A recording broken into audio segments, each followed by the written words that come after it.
Hey guys, welcome back to episode 8 with 4 Downs with Coach Preston. We've got an awesome show for you today. Right, Coach Mike? Yes, sir. Yeah, and if you enjoy the content we're bringing you every week, make sure to like and subscribe so you're first to know everything that comes out on Thursdays, plays, skill builders, questions from coaches, questions from parents, everything youth flag football.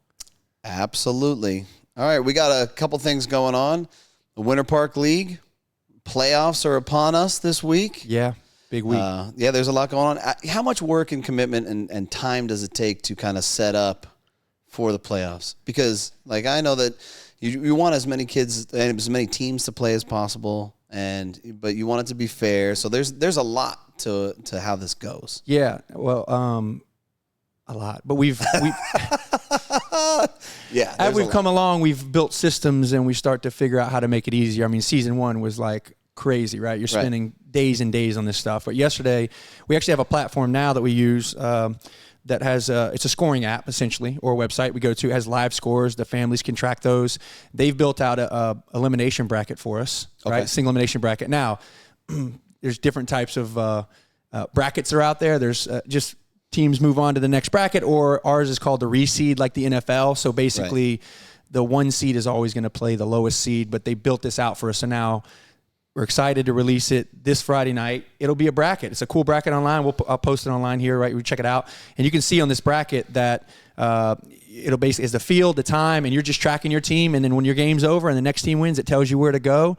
And we used to do this on paper. We used to draw these brackets out. Right. And it took hours. So now it's like the process is much easier now. Yeah. And then what would happen even for me when our teams would advance or whatever, I'd have to run over to the board and be like, okay, what's happening? Well, because before there would just be like a regular whiteboard where the names would advance. Yeah. Like, okay, so who are we playing next? Right? Yeah. You do. You run over to the booth and you're like, all right, on the board, and you're looking for your name that got moved over there. And that's how most leagues operate. But this like 50 system that we've found, they're amazing, and they're building stuff out right now. So we're excited to use the bracket. We've used it for a tournament before, and it worked great. Yeah. But now it's just going to make life a lot easier so that the system generates moving the teams over, and we're not having to run over to fill it out. Teams like yours, Mike, give me anxiety because you coach. I think I called Mike on Monday and I said, hey, I'm building out the bracket and you have 5 teams. Tell me they're not all in the playoffs because there's no way to make this to where you can be at every game. Right. But we have a few coaches that coach a couple teams. So, yeah, that's the hard part of the bracket is you got to go to an Excel sheet. You got to build out where the games go, and they got to be timed up to where if that team wins, they're not overlapping with their other game. But once you get all that done and you load it in the app, it pumps it out. Dude, I got to tell you did a great job because I was looking at our bracket, and our first game's at 4:30. And then if we play that, then we got to pelt off the Ducks after that, which, we should do without a problem, and then just move into the championship. So I looked at it, and I'm like, okay, this is perfect because 1 actually ends, 3-4 ends before 7-8 gets going. So I'm like, okay, cool, and then I can roll into 7-8. Now, to add insult to injury, things are even more complicated because not only is that sport ending and playoffs are happening, but guess what? Basketball is the same scenario. So you have basketball playoffs as well, right? So sometimes there'll be conflict with times. And what I do to the kids, I go, okay, well, what's currently more important to you, right? Mm-hmm. Are we about basketball right now? Are we about football? Like, can you make both work? In this scenario, we can. But if they couldn't, I'd ask them, hey, what do you want to do? Right. Yeah. And if they said, well, hey, I want to go to basketball, I'm like, okay, cool. I just need a few days in advance to make sure that I have players and spots and there's, nothing when we take the field, there isn't a blank there. Yeah. It's like, hey, where's this guy? Like, oh, wait, no, I need you to run the outside, So, kudos to you, man. And the app is fantastic because I looked at it. I went through it. I said, okay, here's where we're at, Got to beat those Ducks. Got it. Ducks game will be in the championship game next after that. So I'm like, yeah, this is great. And then, the 7-8 team, same scenario. I'm looking at it. Okay. And even though like you can kind of, when you go through a regular season, you have an idea as to who you think you're going to be playing in the upcoming games, right? Like obviously we're going to be the lowest seed for 3-4. So we're going to play the 1 seed, right? Yeah. But in 7-8, it's a little more complicated. But still, the way that the brackets look, you can assume what you think is going to happen, and then you have a general idea of what your path is if you go all the way. Yeah. So it's really cool to see that with that app. Yeah, it's helpful for coaches to be able to. I know they want to see that, right? If we win round 1, where do we probably go? And they need to understand the reseed, but it details all that. But for us, just on Friday night when the game ends, trying to figure out, hey, what's the score? And we got to go write the score down and make sure we move them all. Like the system does it now. Families can be on the other side of the field and just follow along and say, okay, we're going to home team at the Parks Field at 6:20 now, guys, playing this team, which is going to be cool to do. And follow on the score too. Like it's amazing. Like I'm just filtering through sometimes, and instead of walking all the way over to a game, like I can just open it up and say, what's the score of the game right now, right? And families can follow along. I think it's a pretty cool thing that we've added to the league. These guys do an awesome job. So, are you doing rings this season for championships? We are. We do rings for the gold. We actually, in the past, we've always done medals in the silver, but we're adding rings for the silver. So they'll have silver rings, and the gold have gold rings for the gold division. And then that's really cool, man. Second place gets medals, and then trophies for both. It's pretty cool. So I think that the rings, the kids really love the rings over any trophy. Oh yeah, you know, like Teddy, she's got her little collection going right now. She's got a couple now, right? And I made a special one for our school because the kids didn't get anything for the school, right? So I'm like, well, that's not going to happen, right? So and you know, all the kids, they love that, and they can't break them. No way. These things are, which makes it even better. Well, right? So rings have been around for a little while, but I'm questioning why I see a lot of leagues that still don't offer them. Maybe they don't know how to get a hold of people to get them printed or what. I don't know, but it's great. Like the trophy thing for kids is like they're huge. Where do they put them? Right. You know, and they're stacking them up and they break easily. But rings are just kids are wearing them like the NFL guys are wearing them, right? And they want the cool thing to wear around, right? And then at the end of the day, after 10 years of sports, they can just put them in a shoebox and they're all there. Trophies like get broken, and rings are the perfect thing for kids to win their sports. And, and it's a memory, like you said. I know the kids love them, so. Yeah, that's great, man. I'm glad you're doing it in Silver League too. Yeah, absolutely. All right, you ready to get into the questions for the day? All right, question number 1. I want to get playing time for everyone on my team. How can I do that with such a large roster? Okay, so you have a 6-on-6 league, right? Yep. Essentially, what would be a kind of a large roster? Like 9 or 10 or to more? 12 is probably a little large. And again, it comes down to if a team's, playing competitively, right? In the competitive division or recreational is different. So, yeah. I mean, I think that every league is still competitive. It's just but you don't want to punish a kid for lack of knowledge when they're trying, or lack of athleticism because they just don't understand it yet. But there's a process to getting them out on the field. I mean, I'll give you a great example. Is I got a kid in one of my teams. I'll just leave that vague, right? And he's a great kid. He works hard, but he's like, man, I don't see the ball on offense. I'm like, okay, well, listen, it's not the play where I'm saying, hey, don't throw to this guy, but obviously the quarterback either A, doesn't trust you yet, or B, you're doing something wrong where you're not running the right route, and we have to work on fixing that, right? So he saw a ball in the game, and the defender jumped in front of it and smacked it down. Like he just kind of stood and he didn't engage towards it, right? So I wouldn't punish that kid because of it, but I'm like, hey, look, ball's in the air, like you got to attack it, right? You got to go towards it. And like making sure that kid has that access to kind of learning that is super important, right? But and then adding drills in at practice, right, for the kids, because it benefits all of them. But knowing, hey, some of these kids aren't attacking the ball well. Here's a good drill. Let's practice this, right? We're doing this because we want to get you better. So the standpoint of playing flag football is everyone has fun, right? They're not all going to score the same amount of touchdowns or play the same amount, but they should get better progressively throughout because we're coaching them on the mental part of the game and then the physical as well with the drills. 100%. But if you have 5 kids that are really good or 6 kids that are really good, and then you have 6 kids that are okay or less than okay, maybe it's their first season, maybe they're a little nervous, they're just not comfortable on the field, you can't take the 6 kids that have that lack of knowledge and just throw them out there. Yeah. Because what happens is, at least in my experience, it's a complete dumpster fire. They don't know what's going on. They're nervous. They're scared. Things haven't processed yet enough for them. And then they make a huge mistake. Like they see the other players, the other team erupt in excitement, and then you've just destroyed that kid's confidence. Yeah. Right? So now this kid now we're going backwards. Yeah. Now this kid's like, hey, I don't want to play football. Hey, I'm not having a good time. Hey, like all of these things, right? So rotating those kids, in my opinion, again, is like, maybe have 2 or 3 out there, at 3 at most, but 2 on offense. It's even harder on defense, especially if they're really lost. So like I'll limit that number on defense. I'll make sure that everybody for me sees the offensive side of the ball 100%, right? Yeah. If I have a roster of 12 kids, what I'll do is I'll rotate offense 1, offense 2, and then I'll have substitutions in specific spots, and then I'll have 2 or 3 core kids that I know that can help manage the ball, manage the game, continue to move forward, that they're comfortable out there. Yeah. Is that something that you do? Is there something and the key to this is I had a large roster, but I have conversation with the parents and coaches throughout the year on this stuff, that as a coach, you have to plan for that. So you need to talk to your other coaches, because you're the offensive coach and you're in the huddle calling the plays and all that.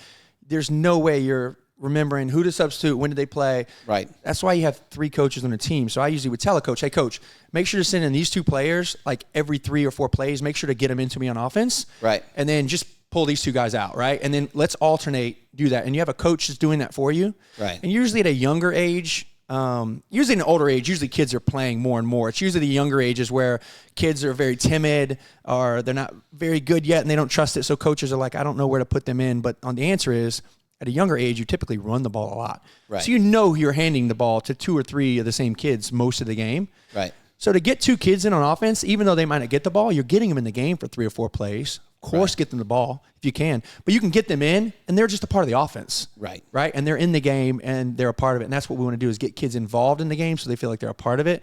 But as a coach, if you're not asking your assistant coaches to help with that, it isn't going to happen. Right. You're going to get caught up in the game. It's going to be almost halftime or the end of the game, you're going to be like, oh my gosh, I didn't get those kids in. But if you ask your coaches to do it, they'll send them in for you. Right. And you just manage who gets the ball on the handoffs and make sure those kids are involved. That makes sense, especially in the kindergarten realm, right? Because you can't tell the kid, hey, you're running Y. They're like, what? Like, you know what I mean? Yeah. Like, you're not A, you're, on offense. You you got to come in, right? So, that definitely makes sense. And we definitely have that conversation when we're on the field with the kindergarten team. Like, okay, nope, they haven't been in. We got to get them in. We try our best to keep that rotation and keeping kids having the ball and all that stuff. First grade, second grade, I think that you can establish them in a color format to some degree, where they can start to form and set up these plays, right? So you can say, hey, I need another blue, or I need another green, or whatever the case may be, right? For me at 7-8, there's no excuse. If I have offense 1 and offense 2, and I call offense 1 and you don't run out there, okay, who's the Y for offense 2? Like, it's go, right? Like, responsibility grows as these kids grow and develop. You can easier get packages in as they get older because they understand where to go and what to do. At a young age, you just kind of you just need to get kids in the game, because a lot of times these younger teams, they just run the ball every down. Right. So there's 5 other kids that need to be on the field, though. So even though they're not getting the ball in that case, get them on the field. Right. Because if they're sitting over there not doing anything, they're not hurting you on offense to have them in the game, right? If you're running to Johnny and he's fast, they all can be in the game too. Right. So you got to make sure you're managing that, because then parents see their kid in the game. They realize they're not going to get the ball every time. Right. And then every once in a while, get them the ball. Right. Make sure they get an opportunity to carry the ball too. So yeah, I think one of the best things for me as a coach is seeing a kid get discouraged that he's not getting the ball. Yeah. I'm like, great. Yeah. That's what I want to hear. Like, hey, I'm not getting why. I'm like, okay, are you catching in practice? Right. Right. Are you running the right routes? Right. Does a quarterback trust you? Because these things happen at practice. And if you put in the work at practice, if you try and catch 50 footballs a day for 7 minutes, like, then all of a sudden you start catching at practice, then the quarterback's going to look for you. And when he sees you that you're open, he's going to throw you the ball. And this is going to be a conversation for another day. But I think sometimes, first of all, the coaches have a lot of responsibility and they take on a lot. So parents should be grateful. And that doesn't mean they're not disappointed if their kid doesn't play a lot. Right. But I'll give you an example. This weekend, we went to a travel baseball tournament. My son's on a team now. This was his first tournament with him. They've been playing together for years. I know he's not going to play a lot. He can be a fantastic baseball player. And they actually won the championship this weekend. He had 3 at-bats in 5 games. He probably played 20 minutes total, right? So now he's older, and I can explain it to him, but it should be explained to the younger kid as well, right? Hey, we need to get caught up on a few things. And as a mom or dad, go out in the front yard and play catch with him. Right? Like if you're just letting him catch it practice only all week long, and that's the only time he's getting better, and you're like, why doesn't he get the ball? Well, he drops it every time. The quarterback doesn't throw it to him because that reason. They're young kids, right? Like, let's teach them to become better. So I tell my son, hey, you're a fantastic baseball player. You're new to this team, but we need to get better, more comfortable with certain things. So I'm coaching him on that, and then he has the option to go get better at that with me if he wants. Right? So there's twofold: is the coach isn't doing it, but as a parent, are we coaching our kids through these opportunities here so that they understand that there's a level of, hey, let's continue to get better. It's going to get better for you, but let's get better while we're doing it. Let's just not complain about it. Right. You know?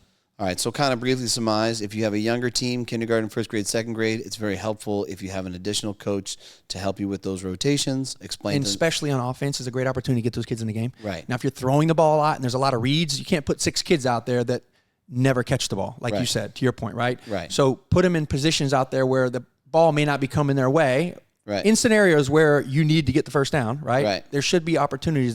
You should throw it to them, though. Right. Right. But in a younger age group where they run a lot, you can get them in a ton on offense. Absolutely. And let them be a part of the game. Yeah. Even if they run backwards, just don't run in the end zone. Yeah. They don't run Molly, go that way. Don't run the. What are you doing? My own daughter, man, running backwards. I'm like, stop doing it. And then she turns and goes the right way. But I'm like, man, she's a trip and fall away from being a safety. Like, she's in the end zone right now. This is the wrong end zone to be in, Molly. And we just talked about this. We got to go that. I mean, that's funny too, though. When you start talking to the kids, especially younger ones, like, okay, look, here are the cones. Don't run outside of these cones. You need to run that way. And then you instantly give a kid the ball and they go that way. It's like, I've learned to just start telling them in the huddle, like, if you run backwards, we lose the game. Right. You could be the first play of the game. It is the most untruthful thing in the world. They're probably like, wait, what? I'm like, yeah, if you run backwards, we lose. Don't go that way. Right. And then they start to figure it out. Like, all right, well, I'll just go that way now. Right. My own daughter, man, it's hilarious. Yeah. Dude, coaching the girls kindergarten is the absolute. Yeah, we're back in a month. That's going to be so much fun. It's the best. It's absolutely the best. And you know, the other thing too, for me, like, I'll coach, you know, for like our school, and we're fourth grade's about to get started, and like, I have other coaches that I work with, but I'm trying to explain to them, like, listen, do me a favor, like, don't worry about peppering the kids out on defense, right? What I need you to do is I need you to get off the field as fast as possible. Like, if you want to blitz 2 or 3 of the fastest, because it's a 7-on-7 league and we can rush every single play, like, send the speedsters in, pull the flag, go 3 and out, so that I can get back on offense. Get more plays on offense, yeah. Right. So that I can throw that kid the ball. Yeah. Because, man, when that kid catches the ball for the first time, they light up. Yeah. And they love it, and they want to play. That won't happen on defense. Like, the odds of them getting an interception, highly unlikely. Right. The odds of them successfully getting in front and pulling a flag, especially if they're just getting going, also highly unlikely. Yeah. But, man, I can throw them a ball, and they can catch it, even if it's a little 2-3 yard dunk. Like, they're a part of it. They loved it. Yeah. Like, oh, my God, this is the best thing ever. It's like, so get off the field on defense. And let's give me more plays on offense, and I'll make sure to get them the ball, and they'll have a good time. 100%. Good point. 100%. Yeah. All right. Great question. Yeah, that was a great question. Question number 2. How often should my team be practicing in order for them to be competitive? Yeah. You know, I think that this can vary on questions of how athletic your team is and, you know, what it takes. Because I know that there are some teams, especially if they've been together for a long period of time, they don't even practice anymore, right? But what do you think is the best kind of scenario for practicing? We practice. We're a 5th grade team. We practice no more anymore, right? Right. There's not a lot to learn. They understand everything. They're competitive. They play a lot of sports. We practice once a week. Right. We never practice more than 2 times. The only time we practiced 2 times a week were the few times we were going to the national tournament. And leading up to that, for 2 weeks prior, we'd practice 2 times a week. But we were actually doing scrimmages in some of those practices, like live stuff, right? But it's just about being consistent at practice and not moving on to new things until kids or most of the kids have absorbed it. I think that's my recommendation, right? A lot of coaches they'll coach one thing, and the next practice they creative and they do something else, and kids have never absorbed what you taught them the first week. Right. So for certain drills and certain things, we'll do them like skill drills. We'll do them every week for 4 or 5 weeks, right? We'll go over the same routes for 2 or 3 weeks, right, until they get them. And then once they get that, then you move on. And now the kids are building a good foundation of understanding the system and what you expect out of them. Right. But if you're always moving stuff around, then they never get enough reps, right? We do the same flag pulling drill. We did the same flag pulling drill once per practice, and that was the only drill we did, and we did that for 3 or 4 years because it was phenomenal, and they got so good at it. We never changed it, right? But they became really good at it. So I think it's the consistency at 1.5 hours 1.5 hour, one practice a week is probably sufficient as long as you're just consistently making sure that they're absorbing different and get better. Right. Absolutely. So like, there's one team I called Team ADHD for me because Justice, my son, he's definitely, he definitely has ADHD. So there are a lot of times where he's not focusing, but he's got the energy, man. I love a kid that has the energy. I don't care if they're in kindergarten, they're smashing water bottles on the sidelines. I will take that over the kid that's quiet and reserved. It's so much harder. There's so much more work has to go into building the confidence of that kid, right, than it is to building the kid that's woo, and just not focusing, right? Yeah. So to your point, like once a week, it's the same practice though. Like we will start our warm-ups. My warm-ups haven't changed since day one, first grade, right? It's, simple learning how to cut and stop through the routes and all these other things. And then we go right into some offensive plays and understanding route tree or whatever the case may be. And I think that it's more important to be consistent every single week than it is to hit them with a massive amount of practice 2 or 3 times a week. If you consistently do the same things over and over and over again, eventually, boop, you see the light bulb go off. Sometimes the light bulb goes off week 6 of the regular season, it just does. But it goes off because you've been doing those things over and over again. And I'm going to tell you from a personal level, sometimes it can be maddening. You're like, man, look, I just need 3 steps, hard press, cut that way, stay that route, keep doing that, right? Like this is the out route. This is what it is. This is what it is. And you say it over and over again and they still don't grasp, And then one day they're like, oh yeah, it's the out route. I'm like, wait, we've been going on this for 6 weeks. You sure? Yeah. Like, and then as a coach, you're like, so you got it? This is good. And he's like, yeah. Like, all right, on to the next route, finally. We can move on to the next thing, right? I'm like, oh, thank God, Well, and so consistency is key on all that stuff. And I agree, man. You'll see the kids just get better and better. And we're talking about just like the cutting drills at the beginning for their footwork and things like that, or going over the slant route over and over again. But as a coach, we have to be coaching them too. Right. I mean, I know there's some cases where coaches get together and they probably say, all right, let's do our warm-ups. And then they're talking over there, right? And they're not coaching the kids. So the kids aren't getting better at the warm-up because you're not saying, hey, guys, we got to go past the cone. We have to be tight to the cone. Let's make straight lines when we're running in and out of our breaks. We have to coach those things. And if you're doing that, if you're running the slants, if they all run the slant, but you don't coach one kid that he ran it 7 yards before his break instead of 3 yards, then he's not going to do it right the next time. But if we're constantly, for that hour and a half, we give them good energy and we coach them on the things to do it right, they will get better week after week. And you can start layering stuff on, and now you're building a good foundation for a football team. Right. And that makes all the difference. So an hour and a half is all you need once a week to do this.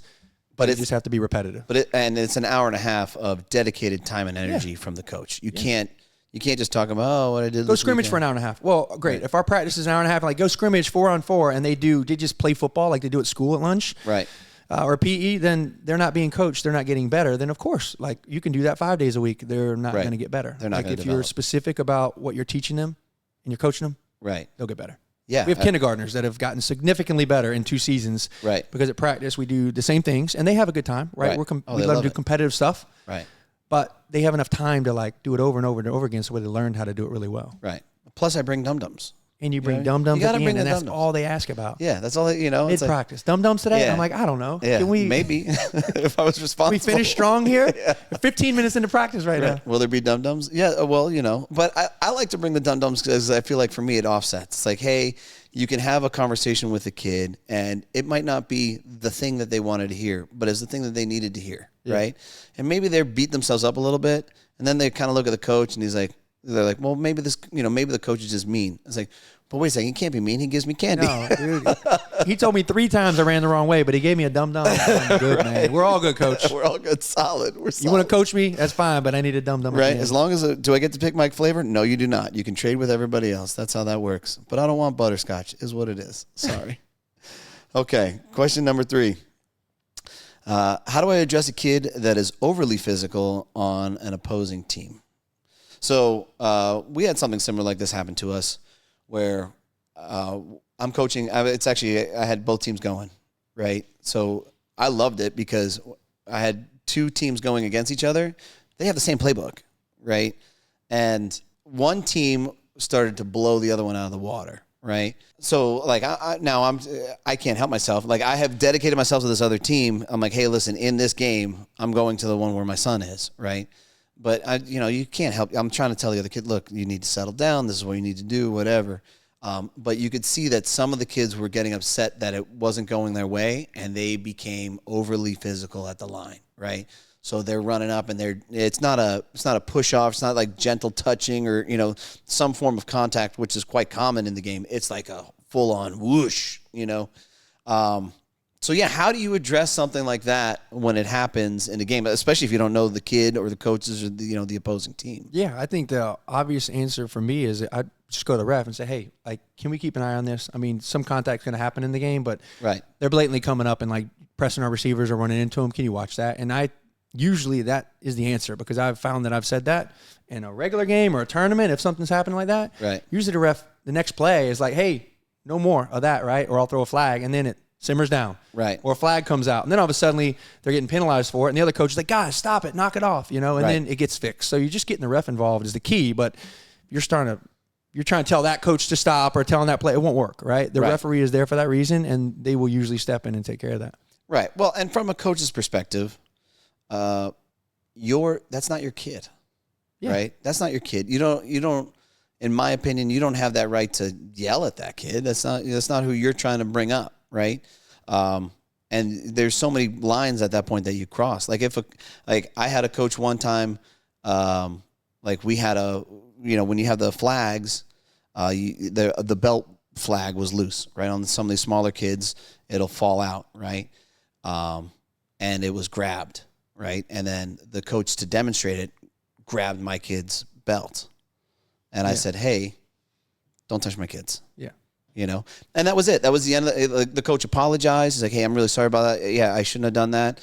And we were good, right? Just moved right on. It wasn't me erupting. Yeah. I'm not yelling at a coach. I'm not yelling at a person that's devoting their time and energy to help kids, right? I'm not losing my cool. Like, it's important to keep your composure in things like that when these physical altercations occur. And then you hope that normally you have good refs that you say, hey, listen, this is what's going on. If you look at the center of the field, this kid's, he's really railing this kid. And like, we understand that football is physical, but I feel like that they're crossing the line. Right. Yeah. And I've seen it where refs will just bring everybody together. Hey, listen, no, we're not doing that anymore. Like, if you do another physical thing, if you jam a kid hard, I'm going to call a penalty. If you do it again, I'm going to remove you from the game. Yeah. Right. And at that point, normally the kid's like, oh, I better back off. I better keep my composure and keep my. It happens in basketball. It happens in soccer. Oh my God! You just got to tell the ref to look out for it, because they're looking at so many things. Right. And after you tell them once or twice, like, they're watching for it. Right. And then it gets fixed. And if not, then elevate it to the other ref or whatever you need. But usually it's taken care of. I know in our league, our refs do a good job of hearing what's being told and keeping an eye on it. But I wouldn't. Yeah. I don't need anybody to talk to the player or the coach about it. No. Referee will throw the flag, and then usually kids stop because they don't want penalties. That's not part of the game. Yeah, because if you go up to a coach in the wrong fashion, that coach is instantly going to be defensive. Yeah. Hey, why's your kid yelling? Don't let your kid shove my kid. Like, what's the response to that? Like, don't tell me what to do with my kids, right? Or what? And now all of a sudden we're escalating. Like, that's not what we're here for. We're not here to. This isn't some alpha male banging my chest scenario. It's like, dude, we're here to help these kids understand the game. Well, obviously, there's going to be a winner and a loser, right? And there are going to be lessons learned on either side or on both sides. And like, it's important that, we always keep our composure, because if you don't keep your composure, then how do you expect them to keep their composure? Yeah. It starts to get crazy out there. All right. Some great questions this week, as always. Do you have a skill or drill for us today? Yeah. Okay. We're going to put this on screen. This is going to be our, we're going to do a footwork agility drill today that we have been doing since the third grade. It's one of two that we do to warm up, right? I've talked about it before. For our warm up, we don't do jumping jacks and run a lap around the field, which we don't need to do that, right? These kids are young. We get right into it, and they start to get faster as they go. So in this particular drill here, we put these 4 cones. They're sort of in a shape of an M or a W, depending on how you're facing it. But in this case, you can look, it's almost like an M. And they're probably like 3 or 4 yards apart. And this drill is really good. It's a secondary drill. The first one we do, they're making cuts which is not on this video, at about 90 degrees. This is a much tighter angle that they're making these cuts at, and it teaches their they have to open their hips, right, and turn their chest and get turned very quickly and get in and out of their breaks. Right. Great for wide receiver, agility, body control, everything else. So as we watch this drill right here, you see these guys, they need to go past the cone, turn their body quickly, get in and out of their break, get to the next cone, and they work their way all the way through. And we'll usually do this drill. Each kid will probably go through it 3 or 4 times for the most part, and we'll be done with the whole team in maybe like 3 minutes. Right. Right? So we'll show this to you here. You see how they're learning to manipulate their body, get down, break down with their hips, get in and out of the breaks. Right. And usually when you're starting this drill, we have to coach the kids to go past the cone every time. Right. Drop their hips, turn their body. But over time, they start to feel it on their own and how to get in and out. And then they're running much better precision routes and getting down as receivers should, breaking in and out of their routes for the most part. Now, in this drill, in this video that you have in particular, they're running to the right. Do you have it where they run to the left as well? Or? Correct. Yep. So actually, when we want us to do that because we'll run through 3 or 4 times, but when they make that first break at the top and they turn their body, now they're running and breaking to the left. This is something that we used to do, but we can I can add a 5th cone down there, a 6th cone if you want on the other edge, and they'll get another break there. Right. But good point. You could go to the right side and run it to the left, but they're getting some left-hand breaks right there too. So what I'll do in this scenario is I'll take that setup and then I'll build 2 of them combined because I usually have 2 or 3 teams going at the same time, and then we'll run them and then I'll switch them. Yep. So that I'm trying to get them to understand that, hey, there's 2 parts of the field, right? And if you're tight, this is what it'll look like on the left side, or if you're tight on the right, this is what it'll look like on the right side. Plus, there's 75 kids out there, so it's better to have more than one set. Yeah, not you have a list. You got a whole school of kids. Yeah. Well, and then let's keep in mind that the coaching is the most important part. I'm going to say that again, right? Coach these kids at the beginning to make sure they're going past the cones. Stop the drill after the first time. Say, hey, guys, some of you did it, some of you didn't. Let's make sure we're going past the cones and getting back. Once they find out how to do the drill right, then they're actually going to improve over and over and over again, right? But if they keep doing it wrong, then there's no growth there. Right. So let's make sure they're getting it right. Use their first couple of practices that. Then after that, I'll blow the whistle. And as soon as that guy, I'll tell this guy, hey, once this guy gets to the first cone, the next guy goes. Right. I mean, in 2.5 or 3 minutes, they went through it 3, 4, 5 times and gotten a lot of reps, and then we move on to our next drill. It's so funny, dude. I do this drill, and even just having this conversation with you, there's things that I can be doing better with it. So I'm already looking forward to implementing it. It's a fantastic drill, but everything comes down to coaching the details. Yep. And the more you coach the details, the better you are. Yes, sir. Okay. All right. And finally, what's the board? Yeah, what's your play for today? Down for our play on the board? Yeah. Yeah, we're going to go over a 61 play right now. Show you how to hit a dig across the middle and how to kind of open up the defense to do that. Okay. All right, let's go do that. All right, so in this specific play we're going to watch on video, we are trying to get an intermediate throw to the middle of the field. So usually your short throws are 5 to 6 yards, intermediate maybe 10 to 15, and then you have your deep throws, which are your go routes, post routes, and corners. But we're trying to attack the middle of the field to get a big pickup here. And they're in a 4-2, so that means they have four players in this front line here, your outside corners and your linebackers in tight, and then you got your safeties deep. The safeties' jobs back here in the 4-2 are to cover everything deep back here. Got it. And typically these guys are all in zones in their spot right here, right? Interior guys can drop a little bit, but what we run in this specific formation, these safeties are playing a little deep already, so we're not going to be able to get past them, so we're going to try to hit the middle of the field. What we have to do is we have to isolate these underneath backers here with players to keep them short and honest so that we can throw the ball in behind them. Okay. So what we have is we have a 61. 61 just means our outside receivers run a 6, which is a 12-yard dig, and the inside receivers take the 1 route, and they run the 5-yard out. Our center is just going to do a little hook right here on the right-hand side to keep this guy here. And then one step further on a 61 route, right? If I'm running a 6, we mirror our routes on both sides. I can't have my guy on the right running a 6 in the middle of the field as well. So we know we're going to throw to the left side here. Then I check my far right receiver on a 9, and he just runs a go route to take this safety out of the picture so that we have this huge space right in here to throw the ball. Okay. Let's keep in mind on this dig right here, Mike, with safeties are already deep. Right. So that we know they're deep, so we're breaking underneath the safety so that he's got the throw. Safety's behind him. This ball's thrown in here. There's no way for him to get the ball, even if he comes down aggressively on it. But with this go route out here, we're taking the backside safety out of it, we're going to have a lot of room to play right here because these linebackers should stay down.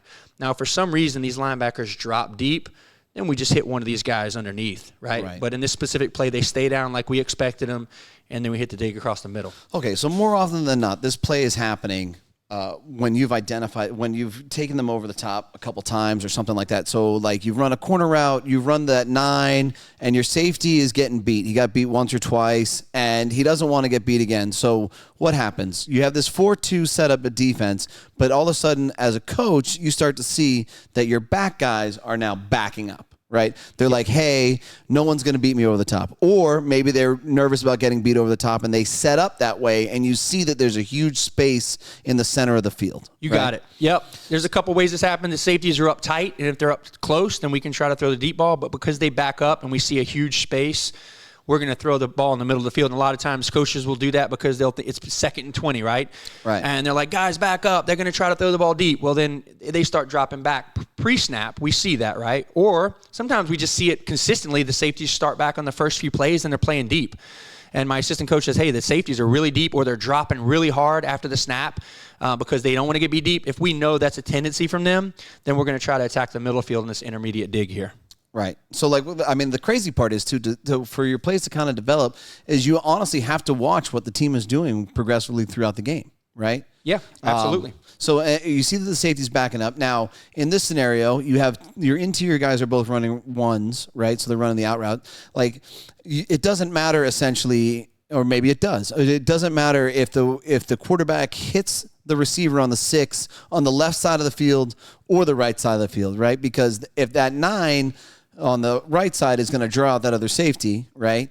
So as soon as he turns and runs that dig, he's essentially open in the majority of the middle of the field, not one side of the field or the other side of the field. Yeah, right? You got it. Like, meaning we can flip the play, right? Like if we wanted to run the dig on this side, right, we can run it this way, and then we can run this guy on the go route to take this corner, and it's the same idea. This guy's behind him, and we're going to hit him in the middle of the field. Right. These guys are holding long enough on the front line for 1 or 2 seconds with these routes that by the time he's making his break, it's right over the top. Right. Essentially, the center of the field will be open whether it's ran on either side. And that area is going to be big regardless. It's not going to be just the right side of the field if you run the dig from the 6 on the right, or just the left side of the field if you run the dig from the left. It's the whole center field. Whole center field is wide open. You got it. Perfect. All right, so let's jump to the screen and show the play. Do you have the play? Yep, I got to play up for screen here. Perfect. Let's do that. Okay. All right, Mike. So what we got here on screen is we're going to show the 61 combo. Again, 61 just means our outside receivers have digs. So our outside receiver is going to run up and across the middle of the field. Our interior slots have 5-yard outs. Our center is going to run a little hook right here just to stand in the middle. We're trying to keep all these guys circled in yellow on the front line down, right? So we can throw them behind them. And the safeties are playing pretty deep right now. This front line is playing pretty deep, but they are dropping at the snap. And then this backside receiver who's not shown is going to run a go route to try to keep this safety honest over here. Okay. Now, before I run this play, in this specific play, this safety on the right here on the back right, you can't see him. Instead of going with the go route, he actually comes down on the dig. But it's still wide open for the catch and throw because he's got such a long way to come. Right. All right. And he's on the right side of the field. He's on the right side of the field, correct. We're just trying to get underneath this guy, and if the ball's thrown here quick, then it's a catch all day. Okay. So that pocket's a little bit smaller, but it's still a relatively big pocket. Yeah, and again, when we're reading this play right here, that's what we're trying to do. But if these front line, if they just drop even more, then we just hit one of the underneath throws. Which is common, too, because a lot of times on a 4-2-D, the players just continue to back up. To make this easier on my quarterback, I tell him, hey, we're reading left side. You're reading these guys here. If they drop back, then hit the out. If they come up, then hit the dig. Okay. Right? So they come up, he reads that quickly, and then he throws the dig as he should. So. And the dig is what, 10 yards? What's that? It's about a 10-yard before. We're probably pushing about 12 right here. Should be anywhere from 10 to 15. I think he's right here. He should be catching that ball right in this area right here. So probably 10 to 12. Let me run it real quick.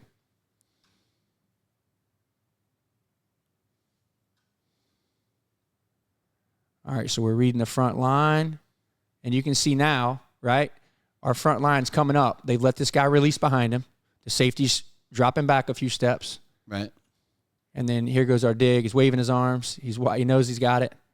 And there's a catch for about 12 yards. First down. All right. We'll go back one more time. We're reading that.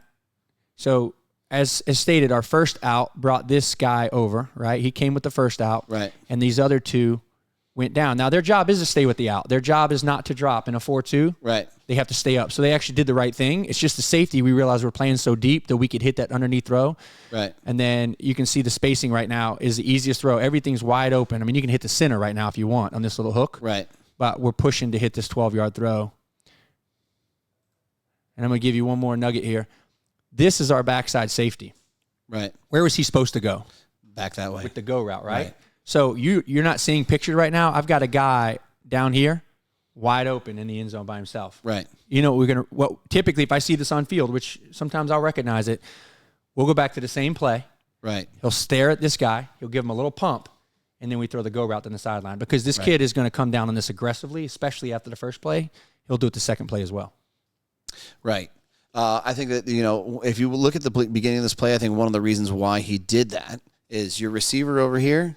And this is why it's super important that every single kid does everything right. Like, he's running the go, but he kind of stops a little bit, eases up there. Mm-hmm. Now he's not running full speed. Right.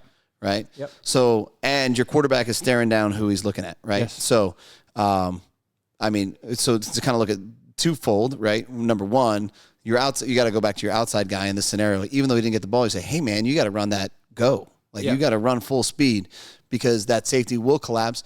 And two is if that safety is locking in on where the quarterback is watching the whole time, yeah, I can totally capitalize on that and say, I want you to stare at him like you did this time and then shift off. But from a coaching's perspective on offense, like, even if it's a completed catch, like, this is the crazy part about it. It's like, okay, good. Hey, outside receiver, you got to run that go. Yeah. You need to run that go hard. You're not turning your hips here, midfield. You're going all the way. Yeah, exactly. He needs to be getting out of there a lot harder and a lot faster to getting on the field. Our players typically know when we make our calls, like, where the read is and where the ball going is. Sometimes we'll get that, right? They also know in certain plays what they have to do. Right. So, agreed. This guy's going to be coached to run full speed. And then, furthermore, if we see the safety come down like he does, so my guy catches the ball, and as soon as my guy's catching it, I'm like, whoa, there's a lot of traffic, right? There wasn't supposed to be anybody right here. Who is that? Oh, that's my backside safety. Right. Next play, hey, we're going 61. We're going to pump the 6, and then we're going to hit the 9 down the sideline, and you'll score a touchdown every time. Because this is what we're looking for as coaches when there's a completed pass. Is there a lot of traffic? Was someone out of their spot? And if they were, we'll go back to the same thing, and then we'll hit it deep. Right. Yeah. Okay, perfect. So easy 12 pickup right there just by knowing how the defense was set up and what they were doing play by play, right? Safety's dropping deep. Okay, so I guess now I have to go back and start working my kids on this 6 route because that isn't one that I haven't started to do yet. For a quarterback, I could see where that route is actually a little more nerve-wracking, right? Because your outside throws, it's, 1v1 maybe there's safety help, whatever. Your short out throws, you can see that window, right? But when you start throwing into the middle of the field, you got to start training your quarterback there because he's going to get nervous on that throw. Yeah. Well, you can give them opportunities to practice, and you can set up a 4-2. Now, this is a 4-2 dig, right? Right. So we'll go over a dig on a cover 3 next week, which is a different window. It's not the middle of the field. It's actually the first third of the field in between the safeties. Right. So the quarterback needs to get trust. This is the easiest one to hit the dig on in the 4-2 for the quarterback. Right. But we'll set up drills, and we'll put 2 safeties back there and some underneath guys, and we'll rep plays to the middle of the field, and he'll make reads on either throwing the underneath or the deep. Right. Right. It's a wide open throw, especially if the safety does his job and goes deep. This made it a little bit tighter, but it was still there. But it's a great play to have because not a lot of teams go to it. Right. They stay on the sidelines, but you're giving a team a look. And we did, in this case, this team, we ran this in the second half. A lot of the first half was comebacks and out. So we're hitting a lot of sideline throws. So the safeties started to drop back to try to help out there on any of those comebacks or comeback and goes we ran. And that allowed us to throw to the middle of the field, right, because of the way they were adjusting to the outside throws. So for this is a 5-6 team? Yes. So 5-6 team, as a coach, you are on the sidelines, right? 3-4, you're on the field. Yep. Do you find that it's easier to see things on the field or on the sidelines? Behind the quarterback is always the best way to see this stuff. Yeah. But again, I think I've learned to see it very well from that perspective. So now in the 5th grade, I do. Right. So it's good for coaches to start to understand this stuff at an earlier age so they can visualize it. But I also have another coach that watches the field with me, right? So sometimes he'll see things. Right. And in a recent last week we played in a game, and there was 2 plays he called. He was like, hey, we can go back to that, but we can hit the post to the other guy because the safety's coming down. Right. And we did. We looked at one guy, and then we hit the post behind him for the touchdown, right? So we're both watching the same thing. Right. But it's like drinking from a fire hydrant. And it's key for the coaches to know what the play is, right? So we know what play we're running. We're running a comeback. Well, let's see how the safety adjusts to the comeback, right? Or let's see how the corner adjusts to that. And then we play off of that. But big pickup, 12 yards, middle of the field. Not typically a throw that people want to make, but it is a very easy throw and it was wide open. So you want to be able to utilize those as an offense so that you're using those plays to get big yards. Makes sense. Okay, and we had a question that we've been kind of working on as far as how to solve, how to get a safety to protect and cover that back ball. Yeah. And you have a little bit of footage for that today as well? Yeah, we got footage from a practice this week, and I've got a couple things we'll kind of show on screen as well. Okay, perfect. So let's jump back to the screen real quick so we could show that so that they can understand a better formation. Okay, so we had a question a couple weeks ago from a coach is like, how do we work with our safeties about not biting on pump fakes or maintaining their deep coverage? Right. And it's just reps, right? So now practice reps are practice reps, meaning usually you get better out of kids in practice, but when the game comes and they get competitive, they sometimes forget that. It's a different scenario. So we've got to be very detailed in how we coach them at practice, and that's what we're going to show you right now. So our unbelievable film crew, who's me, did a great job of setting this camera up, but we lose the safety in a minute, but we still add the value at the end of the play where I can show you what we're looking at as a coach. Right. Right. So what we have is we have a safety on the far left of the screen right here, and we're just attacking him. He's in the middle third right now. So I told the safety ahead of the play, hey, you're the middle safety in the 3-3, so you just have to cover the middle of the field. We don't want him biting on outside deep stuff because there's typically safeties for that. So he's got to cover the middle of the field. And I also reminded him, asked him, what is your priority as a safety? Right. Is it the underneath throw or the deep throw? The answer should be the deep throw. Safety should never get beat deep, right? If there's a challenge, they got to go deep and let the throw underneath happen. So we've got 2 receivers here. We're going to run on a couple of routes, and I'll show you what we're looking at. So let me go here. All right, let me go push play, and we'll get to the spot. So we're going to lose these guys in a minute. And what I had was I had a dig route coming across the middle, a crossing route to challenge him underneath, and then I had a post route behind him. Right. So the coaching point on this is, and this kid actually intercepts this ball, but for no other reason than our quarterback's in the boot throwing the ball. But he intercepts it, but if we look at this wide receiver out here, he's behind him by 4 or 5 yards. Right. So this is what happens when we're coaching detailed, right? Like he would intercept the ball in a practice or a game, and the coach would say, great interception, Mikey, right? Right. But a detail coach can say, wait, Mikey, you intercepted the ball, but it was underthrown. If that ball's over the top, you're beat deep, you did not drop into the coverage you needed to. Right. Right. So this is what we're looking for in a coaching aspect is like consistently coaching our kid to make sure he's in the right spot. And even when it's a successful play for him, an interception, he still wasn't where he needed to be. He needs to be on the backside of this receiver, continuing to drop where his hips need to be turned chasing him. Right. That makes sense? 100%. He's flat-footed. He's staring straight forward. Now he's staring at a football that you could misjudge easily that it's going to be over your head. Right. Yeah. Underthrown, 25-yard throw. This quarterback can throw the ball 40 yards when he's not in a boot. So this ball would have been a touchdown, right? 100%. So that's what we're looking for from a coaching standpoint. So we move on to our next play here. Now, I don't know the route combination we have right here, but we're trying to challenge him with deep stuff down the sideline or to the middle. He's not covering deep stuff on the sideline because he's in the middle safety on a cover 3. We're just anything behind him right here. Let's see how he does here. Here we are. Right. Again, his eyes are up front. We got a ball underthrown here, and where's this guy behind him in the deep middle third, right? Right. So he's given up the post here a little bit early. I think if I back this up a step, let me slow it down so I can show you how he transitions into this before the ball is actually thrown. Now, the easy way to coach this is, without tape, is if there's a guy ever behind him and he's up and that ball is still in the air, he's beat, right? He needs to drop. In this case, his eyes right now are on the up throw right here. The ball's barely being released, right? It's timing of that there. This guy's full speed sprint behind him, and he's not in the back pedal and he's not covering it. Right. And then, once again, he's been beat deep with a ball over the top. Right. Well, 2 things have happened there too, right? I mean, the one good thing about the safety is he does back up. On hike, he's backing up. Yeah. So he gets that concept, right?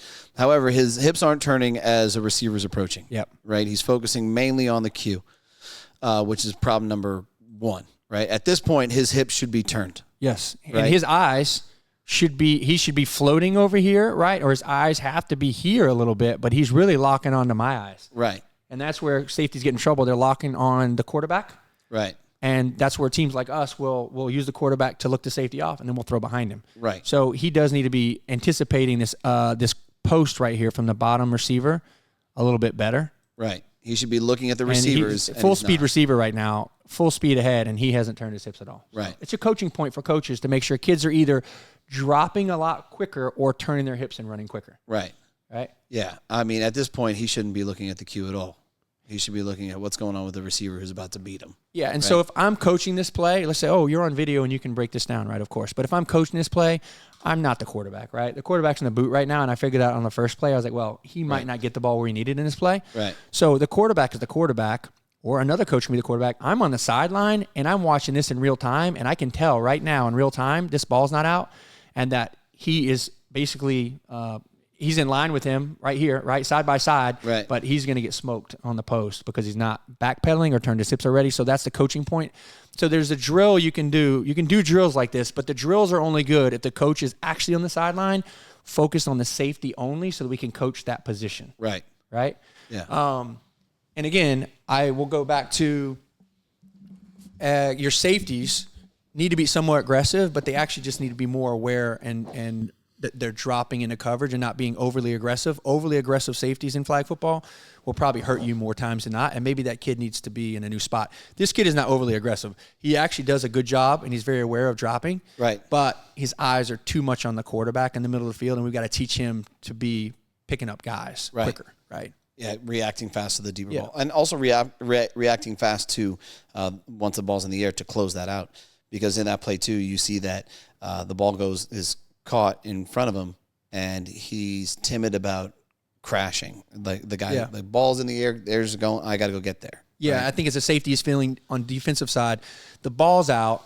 I need to wait to him to get to me so he doesn't get by me. Right. And when the ball's out, you got to be coming down hard to get the flag because that's another 5 or 6 yards these kids are going to pick up. Right. And you don't want to give that up. The safety feels like he's the last line of defense, and because he's the last line of defense, he doesn't want to blow past the guy. You're only the last line of defense when the ball's in the quarterback's hands. When the ball's out, everyone's crashing right away, and he needs to probably be coaching that a little bit too. Right. Okay, perfect. Yeah. Anything else to add today? I think that's it, man. Hopefully a lot of great content today. Yeah, this is a good one. If you love what we're bringing you, like and subscribe. Podcasts are coming out on Thursdays, and episode 9 next week. There you go. Thanks so much. Thanks so much for your time, Coach, and thanks for watching.